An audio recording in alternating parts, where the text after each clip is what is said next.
Assalamualaikum warahmatullahi wabarakatuh.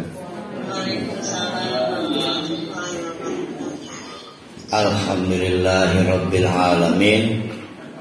Nahmaduhu wa nasta'inuhu wa nastaghfiruh wa na'udzu billahi min syururi anfusina wa min sayyiati a'malina. May yahdihillahu fala mudhillalah wa may yudlilhu fala hadiyalah. Asyhadu an la ilaha illallah wa asyhadu anna Muhammadan abduhu wa rasuluh la nabiyya ba'da. Kita akan meneruskan insyaallah kajian surah Al-Kahfi, masuk atau mulai memasuki kisah pertama yang justru jadi brand dari surat ini, yaitu Al-Kahfi atau kadang disebut juga surah Ashabul Kahfi. Jadi ada yang menyebut surah Al-Kahfi, ada yang menyebut surah Ashabul Kahfi.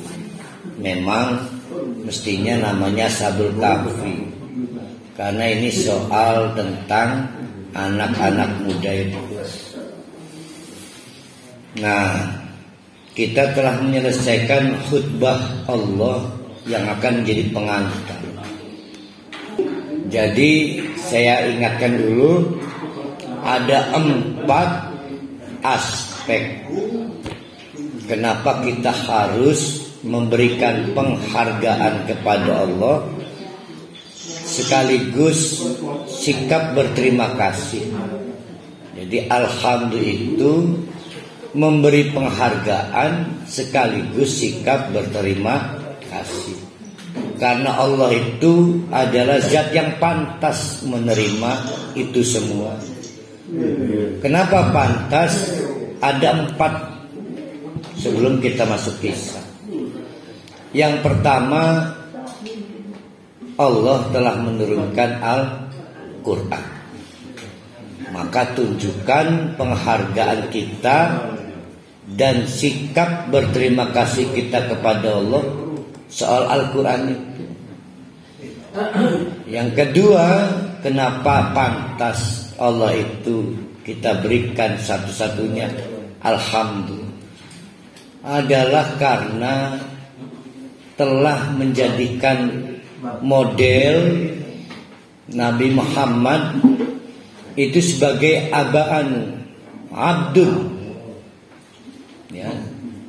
Ini gak sembarang, karena nabi sebelum Nabi Muhammad itu selalu disengketakan sebagai sesuatu yang antakabel, tidak terjangkau.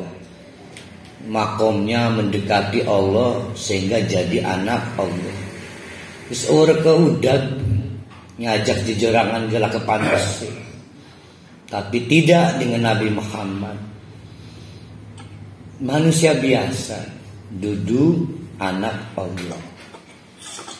Nah, karenanya kita wajib mengejar persamaan dengan Nabi Muhammad karena masuk akal semua.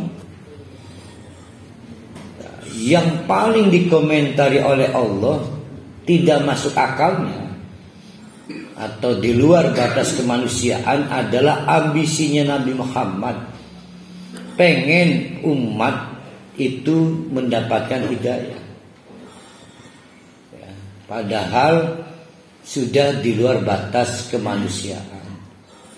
Sehingga ketika dipersekusi, dipersoalkan kedudukan kenabiannya, dipersoalkan informasi kewahyuannya, Nabi timbulnya bukan marah, sedih. Laju kudu primen mana silanya yang bersadar. Nah, ini sudah di luar batas kemanusiaan. Nah, kita beruntung punya Nabi seperti Muhammad, karena terlalu banyak yang bisa kita duplikasi. Cara beribadah, cara membina rumah tangga, cara mengelola masyarakat. Karena memang duduang dia.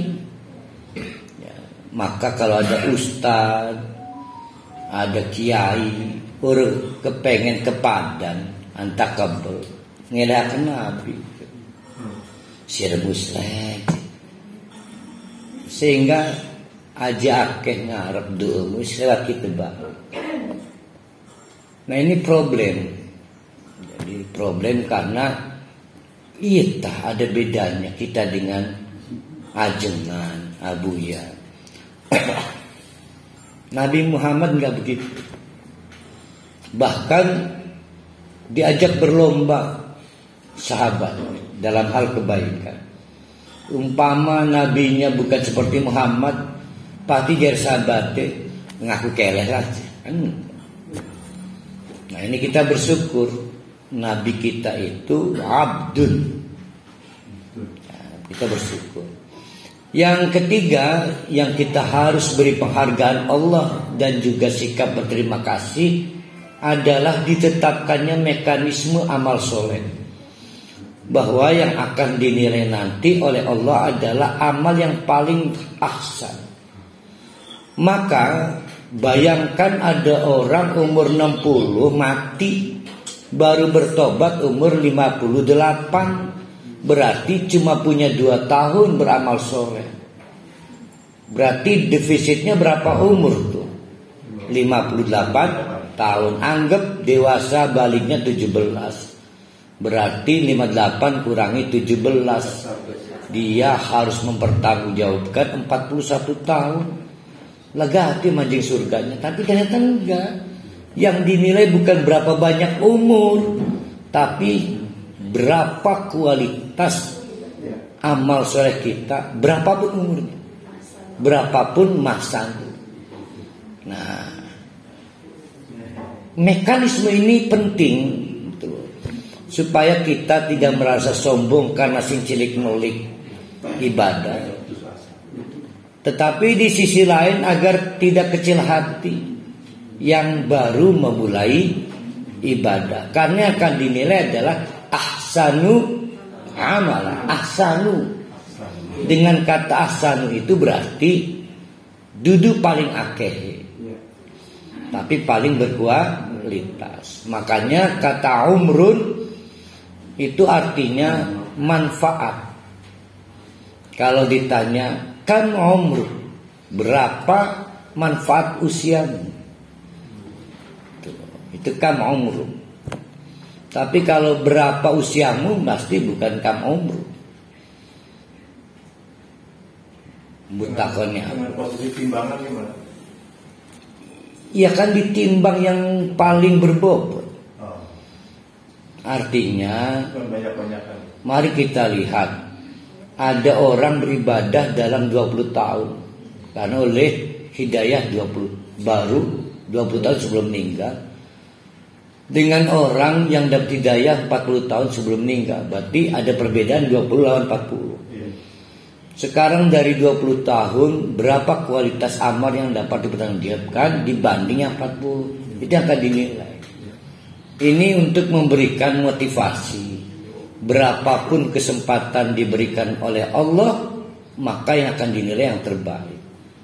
Itulah kenapa ada yang kisah perempuan yang sepanjang hidup maksiat itu, lalu sekali waktu memiliki amal yang paling ikhlas, terbebas dari neraka. Itu ceritanya ya. Yang keempat yang harus yang harus disyukuri, bukannya harus diberikan penghargaan kepada Allah, sekaligus sikap bersyukur adalah tentang materi ujian. Apa sih yang menjadi hambatan kita ke akhirat itu?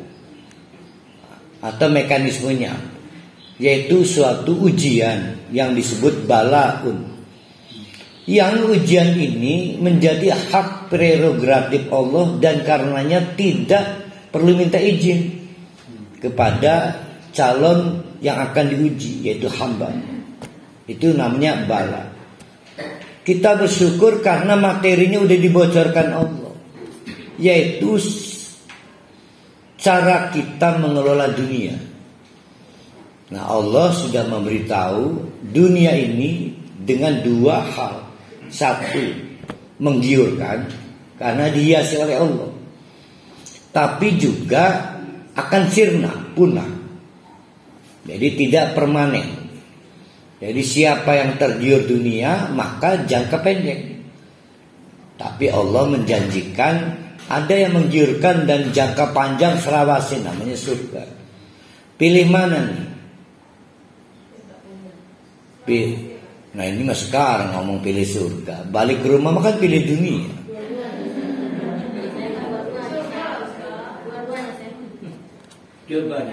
Dua-duanya namanya nggak memilih.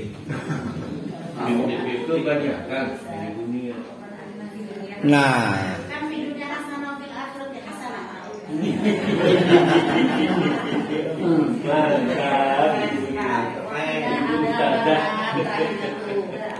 itu mah kita memohon kepada Allah. Ya Allah, berilah yang di dunia juga hasanah, di akhirat juga hasanah. Itu mah memohon, tahu dikabulkannya dari mana? Tapi faktanya kan lebih banyak memilih dunia. Ya itu berarti kita udah tahu kita mau ke surga dan di neraka itu udah tahu dari sejak dini. Betul. Sebenarnya udah tahu. Jadi kepada bapak-bapak ibu-ibu nggak perlu kaget kenapa kita di surga dan tidak perlu kaget kenapa di neraka. Titip ya, nanti kalau saya ke surga ibu-ibu di neraka jangan, kok bisa jangan, karena sudah dibocorkan. Senikmat-nikmatnya peserta ujian adalah dapat bocoran. Ya, maka berani bayar, pengen soal bocoran. Nah ini Allah karena kerunya pada bapak-bapak ibu-ibu maka dibocorkan bahwa yang akan masuk neraka adalah yang terjebak dunia. Tapi yang akan masuk surga adalah yang menganggap dunia itu adalah jalan menuju surga. Nah itu kurang lebih ya. Maka kita bersyukur pada Allah.